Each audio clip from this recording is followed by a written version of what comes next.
Hi, good morning guys. Welcome sa ating live. So, live ba ito? Hindi pala live. Nag-live kasi ako kanina sa TikTok. Ayan.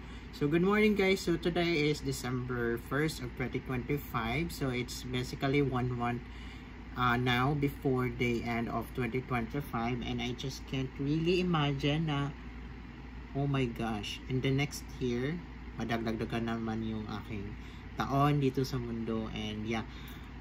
Guys, so apologize kasi medyo hindi na talaga ako nag-upload and hindi na ako active dito sa YouTube kasi alam nyo naman na medyo busy tayo. I have work and also sa TikTok na ako nag-upload guys. So nag-affiliate ako. Minsan nag-upload lang ako dito sa YouTube na mga reels or shorts video para naman hindi ako patalsikin ni YouTube, diba? So guys, nakita nyo naman sa ating thumbnail and sa title, and don't be bothered sa aking headband. Ilalagay ko rin yan sa ating description box. Ayan.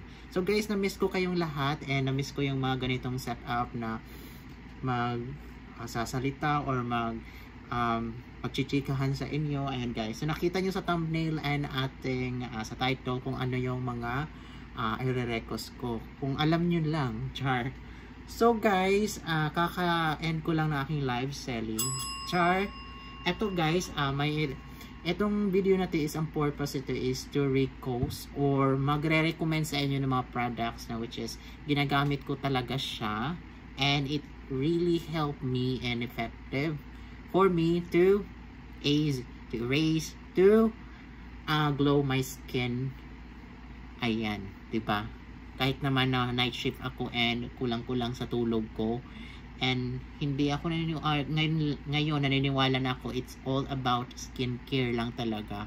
Kahit na kulang ka sa tulog, go! So, ang goal natin for today's video guys is wala tong cut ha. Hindi ko i-cut or hindi ko i-edit itong video na to. Just so that you know. And apologize guys kasi madami talagang stuff dyan sa aking ito kasi dito sa pinsan ko. Dito ako natutulog sa baba. And apologize kasi sobrang kalat ngayon at hindi pa ako nakapaglaba. And siguro next few days na.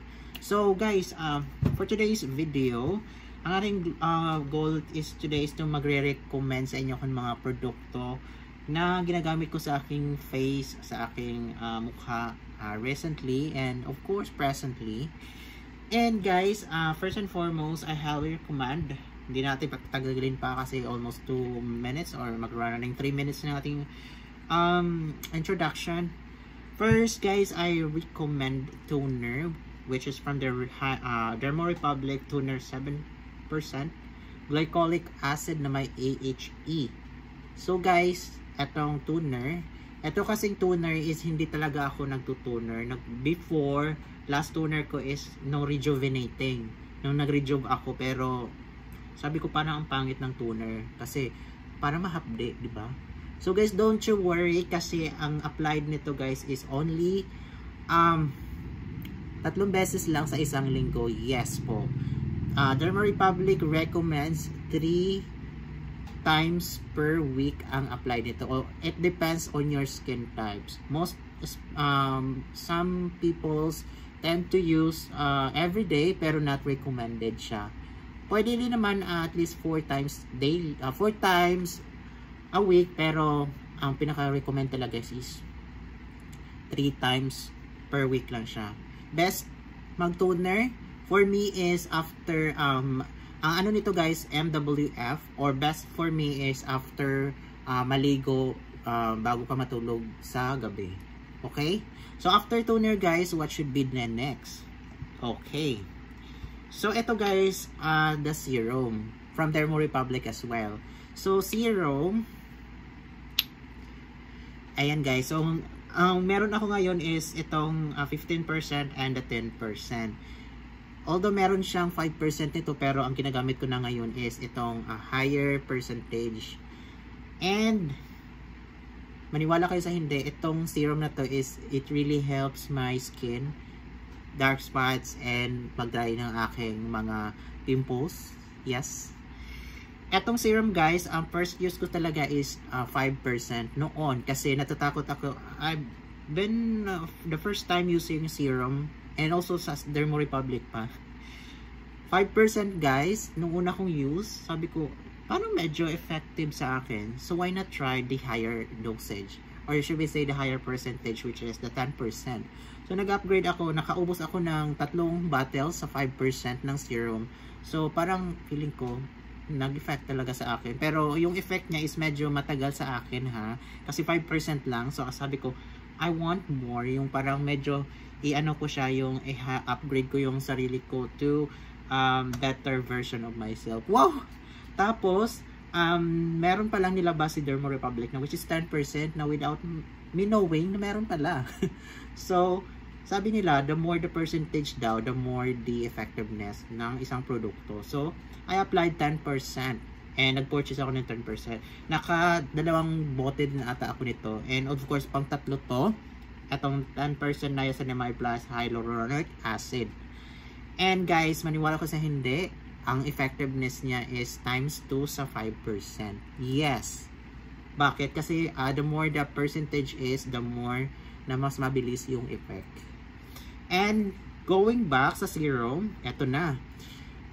Recently, nalaman ko rin na meron siyang 15%, which is the 10% niacinamide, 3% tranexamic acid plus 2% alpha-arbutin. So, ito na yung ginagamit ko ngayon guys. Etong 15% na merong 10% niacinamide, 3% tranexamic acid, and 2% alpha-arbutin. So, nakita nyo naman ang results, diba? Ayan. O, see? And guys, maniwala kayo sa hindi, etong mga produkto talaga is nagiging effective sa akin. Yes po. And simula nung na-discover ko itong mga produkto na to, hindi na ako nag-switch pa ng ibang mga products pa. And consistently, ito na talaga ang ginagamit ko. And oh yes, I admit, tinutubuan ako ng mga tigiyawat and mga pimples. Pero hindi na as in noon na malala na ano. Ngayon is talagang konti na lang. In a few days or even less than a week, nawawala na agad sa akin. Or even 3 days lang.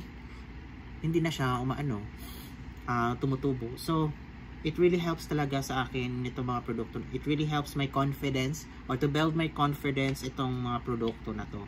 And guys, lastly, itong ating, not lastly ha, meron pa akong isang product na which is very essential din sa, lalo na sa mga nag-i-skincare. And guys, itong ating Dermo Republic cream na Cica or Seca plus ceramide plus 2% niacinamide advanced barrier repair. Guys, ito masasabi kong ito na ata ang pinaka the most expensive na nabili ko sa sarili ko when it comes to skincare. Why? Kasi medyo may ano siya guys, medyo expensive siya ng kaunti. Mga nasa 400 plus siya. Syempre, mahal din yun, di ba? So, ang gamit ko nito guys is after toner, syempre, hindi everyday ang toner ha. After toner, serum, and ito na siya.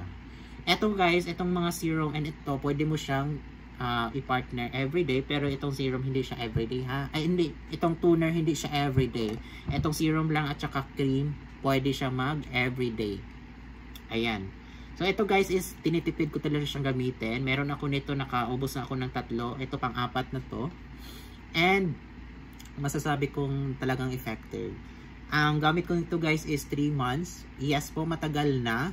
Nakaubos na ako ng 3 and pang-4 to. So, mga taon na talaga nung gumamit ako ng mga produkto na to. And should I say effective? And it is the time for me to share with you guys na kung anong ginagamit ko na skincare. Top rated siya sa market, also sa TikTok. And you can also find that this product guys sa description box below. I will link. Of course, legit tayo ha. Legit yung nasa description box. Ito guys, cream. Paunti-unti lang nilalagay ko nito kasi sobrang mahal siya. Ayan. And lastly, itong ating Adorn Premium Sunscreen. Yes po. Also, although, konti na lang siya guys kasi nag-order na ako nito. May paparating pa. Ayan. Nag-hoard ako guys nung nito lang. Bago mag-December 1, kahapon nata nag-hoard ako ng 10. Ayan, kasi ubusan eh. Tapos nag-sale nung naka-live ako. So, chinek out ko na talaga lahat kasi ubusan. Also pala guys, itong ating 15%, mabalik ko lang sa Dermo Republic ha. Itong ating 15%, 10%, 3%, 2% is nagkakaubusan ng stock nito guys. Kaya make sure i-check nyo yung description box kung meron ng stock. Kasi ito, very rare lang talaga siya. Okay? And let's proceed to the last product na i-introduce to you guys, which is the Adorn Premium Sunscreen. Meron siyang SPF 50+. Ito guys is also meron akong na-recommend na sunscreen dito guys, 'di ba, sa aking channel. Yan. So kung nakikita nyo, pwede nyo i-explore guys. Etong Adorn Premium Sunscreen, I should say na mas times 2 or times 3 yung aking pagkaka-recommend nito. Yes po. Although i-recommend ko rin siya kasi syempre, kung anong nire-review ko dito guys, quality talaga yung mga products. Etong Adorn, yes po. Yes. Kasi ang ganda nito sa skin, very lightweight, no white cast. And masasabi nyo, talagang paldong-paldo kayo dito guys. Although ito kasi, medyo may expensive. Expensive din talaga siya guys. Medyo may kamahala. Nasa 200 plus din siya. So, sa mga sunscreen na ganun, ako kasi budget ko talaga sa sunscreen is less than 100 lang eh. Nasa 200. Diyos ko. Pambili ko na yun ng pagkain. So, guys, magandang investment din ang sunscreen. The most essentials. Mawala lang tong lahat ng mga skincare nyo. Wag lang yung sunscreen. Diba? Sunscreen guys is the most important when it comes sa ating skin kasi it protects our skin from direct sunlight. Okay? And guys, i-check out nyo na guys itong ating Adorn Premium Sunscreen. Meron silang nilabas itong bago which is the tinted one. Perfect siya for morena. Pero for me, itong Adorn Premium Sunscreen original lang ay okay na sa akin. Alright guys? So guys, we have 12 minutes. So 12 minutes ng ating video and I hope guys na mag-check out kayo dito sa ating description box. Try nyo din ang ating mga reviews. Meron siya na top rated sila ngayon sa market. And yeah guys, hindi ako magsisisi. Itatay ako ang pangalan ko dito sa mga produkto na to. Okay guys, and I think that's it for now guys. And medyo mahaba-haba na ating chikahan. Thank you guys for watching and I will upload this later. So today is December 1. And advance Merry Christmas and advance Happy New Year to all of you guys. And good luck. Okay, thank you and bye.